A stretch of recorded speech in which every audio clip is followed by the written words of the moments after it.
not white or creamy. The milk is blood red. So this animal is a very different creature than Earth. I don't know how it dates back. Someone said a dinosaur, but I don't know. So there's one of the few in the world, the echidna, that comes in this country. Thank you so much for bringing that to Busch Gardens.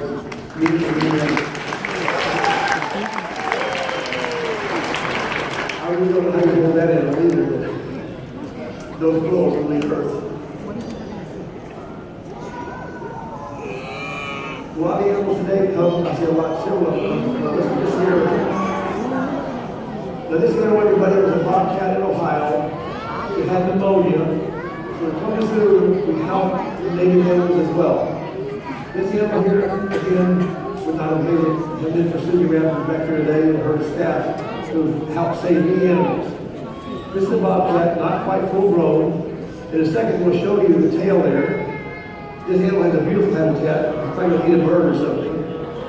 Anyway, the bobcat obviously is not the largest cat in North America. That's a mountain lion. What some people don't understand about these cats here, you have bobcats here, right? You don't need a farm. You have to. If you do have a place, let's say you have a farm here, or if you've got a farm, you don't want to big property. But raised on a farm with a lot of bobcats. When the bobcat hangs around your farm, if you have chickens and other things like that, you'll be guaranteed this animal will hunt it. That's why just be very careful with a bobcat. If you're around your house and you have a cat or stuff like that, just be very careful. Because the bobcat is there for some reason. Maybe the food's left outside, whatever it might be. But they're a beautiful animal, they really are. And they're not very big when they get full grown. But again, their eyesight's incredible. And this bobcat here, for some reason in Ohio this year, they had all the newspapers. The bobcats were coming out by the hundreds. No one really knows what happened. But they came out of different states, I don't know. But all of a sudden, they were covered in bobcats in Ohio, which never had happened before. So right now, I just want to show you a cat that we've been very good with, saved its life, and now we use it for education as well. So, and a beautiful home, by the way, at Columbus today. So thank you so much for bringing it to Columbus. Beautiful cat. Our mountain lion in our country, our mountain lion in America, has the greatest leaping distance of any cat in the world. Our mountain lion can go 14 feet in midair. The closest one is the common leopard, the snow leopard from the Himalayan mountains.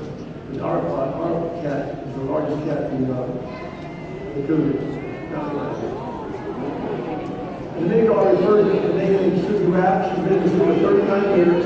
She's the one that did all my shows, and doing all that stuff. She also raises more cheetahs right in Busch Gardens, and two of them raise more cheetahs than anybody in the world. She works in Busch Gardens here in both of us do. Now this is, it's not one child last week says a bald eagle. It's a penguin, everybody. Now, how many of you remember the show Happy Feet? The Ronald Lee, remember the Happy Feet? Well, God rest his soul, he's the nicest guy. He called us, and it was 20 years ago, the penguin he had would walk down the red carpet in Los Angeles the day he did his show, and that's what we did for him. We have a lot of penguins. Now, if you're on a game show, everybody, on a game show, they ask you, how many species of penguin are there? There are 17 species of penguin. And then they're going to ask you, how many live in cold weather? Most people say, oh, all the penguins live in cold weather. Only 3 out of 17 live in cold weather in Antarctica, where I film. This animal thinks he's on TV all the time. Look at him walking out. He owns the place. Anyway, it's just trout. Trout, we name all of our penguins after fish. Trout, guppy, whatever she names them. They're black and white for camouflage. The penguin has more feathers per square inch than any bird in the world. More feathers per square inch than any bird in the world, even this one right here. The ones in Antarctica, though, when I film down at the bottom of the world down there, they're going to be 30, 40, 50, 60 below zero. Those animals are fun. This animal is from South Africa. This penguin here, they have a lot more blubber. In the South Pole, they have a lot more blubber than this penguin here. Same feathers, but different blubber. This animal here, if it tonight would go down, like say, like 38 degrees, not still real cold and raining, he's gone in 2 days. This is a warm weather penguin. Magellan Straits, the Galapagos Islands, all have warm weather penguins. This animal is from South Africa. It's called a black-footed penguin. And by the way, it was on the endangered list. I think Cindy, we got taken off the list, I understand. I don't know if that's true or not. But this animal here was endangered at one time due to hunting for feathers. What was that? It wasn't me. So We'll take care of that. The cheetah are not like that. Anyway, that's anyway. The penguin, everybody, is an incredible animal. These animals swim like a bullet underwater. I used to try and film them underwater when I was diving, but that was impossible, especially when they go out Islands. All the penguins look the same kind of, black and white, things like that. And they're monogamous. They mate for life. The penguin mates for life. And you may say, I've always wondered that because if I'm on an iceberg in Antarctica, it's as big as this building here. Some icebergs are as big as states, but I usually take the small ones, and out there might be 2,000 or 3,000 penguins just sitting out there. And you can walk on the island like this, and you're not allowed to touch them. And so they all come around you like that, 1,000 of them, just looking at you like they've never seen a person before. And they're monogamous, which means they mate for life. The female penguin will lay her egg like this on either rocks or whatever part of the world they're from. They'll lay their eggs within, I would say, maybe not even a day, maybe several minutes. She'll lay the eggs and she'll leave them out to sea. The sea right here is the male right next to her. The male will immediately get on the eggs because if they leave them alone, birds of prey will come down and grab the eggs in a minute. So the male penguin will sit down on those eggs and he'll leave that egg 1 minute. He sits there the entire time while the female goes out to sea, eats and everything out with the girlfriend, comes back about 2 weeks later, or 3 weeks, while the poor male penguin has never gotten off that thing, loses over half his body weight, and she comes back with an egg hatch. So they need to do a lot of work for me to do. So I just want you to know, poor male penguin that she sits there while she goes out to sea. But anyway, then at that point she then will start feeding her babies. So it's a neat thing to see these penguins. It really is, everybody. And how you doing, trout? I love trout. Or maybe I don't love trout. Usually trout likes me.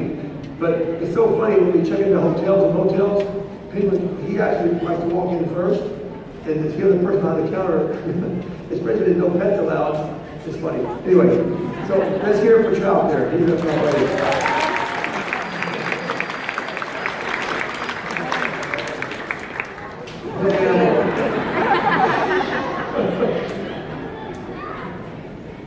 Sometimes in hotels, we let him loose in the hallway and lock ourselves in a room. It's so funny to see somebody come out of the room to go to dinner or have a drink or something. And then, hey Bob, there's a penguin out here. Oh, you've been drinking too much. We love all our penguins. We have over, I don't know, 50 to 100 of them. But they're neat creatures, they really are. Now, these are tortoises, and some of you may say to yourself, what's the big deal about a tortoise? What's the big deal? Well, I'm sorry to say there's tortoises throughout the world for some reason. A lot of tortoises on the planet Earth are used for consumption animals. Some countries that have tortoises, they have to rely on this as their food source. That can be good, it can be bad. Most of the time it's bad. A lot of you know the Galapagos Islands, right? The Galapagos tortoise, everybody, is the largest one in the world. I just filmed there, I've been filming there for almost 30 years now. And sure enough, the animal is coming back somewhat. But what happened to the Galapagos tortoise in those islands out there, when you had the sailors 100, 500, 1,000 years ago, as they sail around the world, from Europe, wherever they all sailed from, they would always stop off at the Galapagos Islands. Why did they stop there? To gather up the Galapagos tortoise. The Galapagos tortoise, everybody, you see this box right here, take a circle, they can weigh up anywhere from 500 to 800 pounds, the Galapagos tortoise. They're huge. So what the sailors would do, they go get the Galapagos tortoise, and would not kill it, they go and put it in the belly of their ships. That animal, if there's fed water down there in the belly of those sailboats, thousands of years ago, they could live down in there for months at a time. But that was a food source for all the sailors, the Galapagos Islands. Finally, I don't know if it's 50 years ago or 100 years ago, I don't know how many years ago, that's when they had to stop. The Galapagos tortoise was about that close to being extinct on the whole island. Now they come back very well from the standpoint. They live up in the hills. There's a lot of grass up there. They're so big, everybody. Yes, there's cattle and sheep up there. There's barbed wire fences. This animal here, the Galapagos tortoise, is this big. All you can just walk real slowly and go right to the fence, like a chain link fence. It's like a powerful animal. So the tortoises over there are coming back very well right now. And these animals, where are these animals from? I'm sorry, you mentioned it. Alabama, which is off. Where is that at? Madagascar, right up there.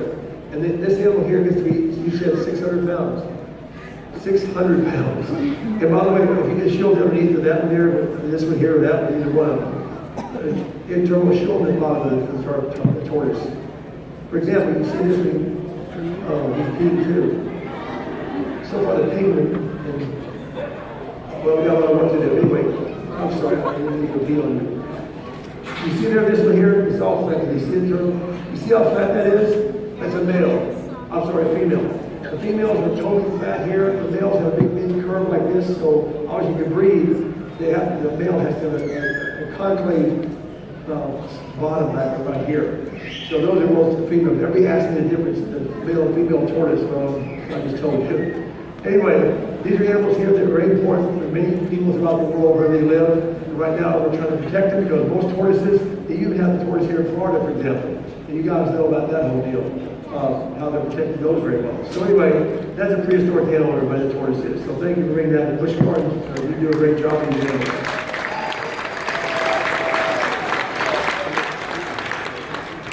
I'm sorry you peed on him. Good. Oh, he'll smell all night.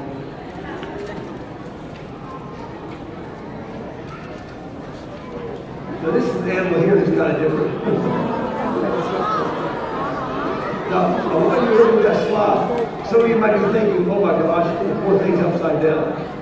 This is one of the only animals on earth, one of the only mammals on earth that lives 90% of his life upside down.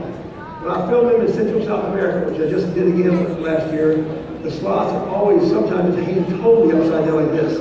And they can go for days and weeks that way. They just go like this. But they do this though. One day a week, the sloth will come out of the tree, go down on the ground, and go to the bathroom. Now, why would he not go to the bathroom in the treetops? Why does he go down there where a jaguar is something to eat? He goes down there because he went to the bathroom in the treetops. He would hit the ground, drop down there. The jaguar would hear it. The ocelots would hear it. Birds of prey would hear it. So he actually really cannot see the tree to go to the bathroom. So he goes down there one day a week. Now, this animal here, you can see here, it's not just as big like you think. You lose your fingers up in there. The sloth is a two-toed sloth. You look at the front legs there, you'll see the two toes up here on the thing. The two-toed sloth, and there's a three-toed sloth. The three-toed sloth is somewhat bigger, plus they have a white face. So there are two different types of sloth. Here I did the Letterman show for like 30 years. On one of the last shows, I took a sloth on there. I told him just what I told you, and David Letterman goes, what's the difference in a two-toed, three-toed sloth? When Tony did it, I just told you the difference in things. So that's how he always treated me.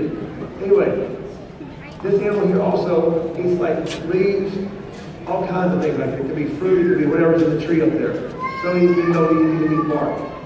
But this animal also is everyone that can bite so quickly you would not even see it. You wouldn't think that, would you? A while back, people all over the world were making sloths and bringing them back into their countries because it's the cutest little thing you've ever seen. The sloth gets to be that big, number one. Number two, until about several years ago, I knew that the sloth bit, all right? But I was talking to a lady in Orlando who actually helped raise the sloth that are brought here illegally, the federal government or whatever. She also raises sloths that have been injured in South America or Central America. A lot of cars hit them. So she helps them a great deal over the last 6 years. I'm sitting there last year talking to her. She's over here. I was talking to her and some other people. Over here some people. So I'm now talking to these people over here. All of a sudden, bam, her entire body hits the ground in front of us. I could not figure out what happened. The sloth, who less than a millisecond, picked this whole piece of her arm off. So that's what can happen, everyone. I myself, I knew they bit every once in a while, nothing like that. And here's a woman who has raised this sloth from almost birth. So that's why we're very, very careful in every single creature we work with, no matter what. But the sloth is a prehistoric animal. The sloth in the dinosaur era weighed over 1,000 pounds. They've got the carcasses of them, way back, millions of years ago. So they have been on planet Earth for a long time. So thank you so much for bringing the Slowpoke. I call him Slowpoke. He loves to go on trips with us. He does. Thank you so much for bringing that out. That's wonderful. Now, a lot of you are seeing this animal here, and probably most all of you folks know that that's a lemur. All right? Yes, it is a lemur. So what's the big deal about a lemur? The lemur, and I didn't know it, I'm sorry, about a year and a half ago,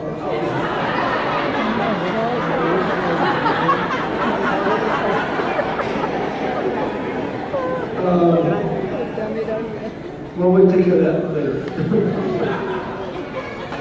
Aren't you happy? Anyway, those of you listening back there before we made the sheet out, let's do something about it.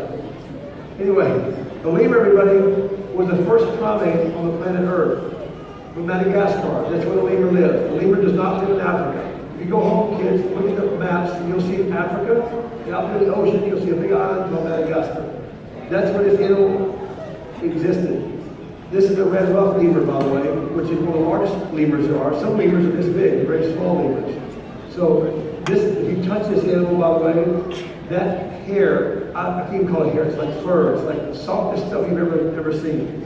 So in Madagascar for many years, this animal was a consumption animal as well as a clothing animal. The zoo in Nebraska, the Henry Dory Zoo in Nebraska, were the first zoo to come forward, I don't know, maybe at least 25 or 30 years ago. They came forward and said, we got to do something. This animal's not going to be around the planet. This animal's going to be gone in less than 2 months. Or less, it was not gone already. They spent several millions of dollars, not thousands, millions of dollars at one zoo to save this animal. And guess what? It worked. These people worked and worked and worked to teach them, to talk to the people that live there and their culture. Please, let's work with you. Let us give you money. Let's find a way to get other food and killing the lemur. Sure enough, they did it a nice way. Now the animal's coming back. That's that beautiful park and other parts of the country. That lemur's tail, by the way, there's not even a way you want it. You can blow it off your hand as well. This animal. Yeah, let him poop up here too. That'd be a good idea.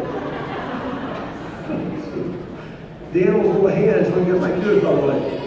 I never knew this until about 10 years ago. I didn't know they were the first primate on the planet Earth. I didn't know that, but that's where they were. Many, I don't know how many years, whatever it is. So, what's his name? Who? Bozidi. That's a good name. I never heard that. Bozidi. That's his name. And you said, right, the red ruff lemur, we have all sorts of lemurs. So thank you so much for making that Busch Gardens. Beautiful animal. Subscribe to see more videos and like this one. Thanks a lot. I think I told you that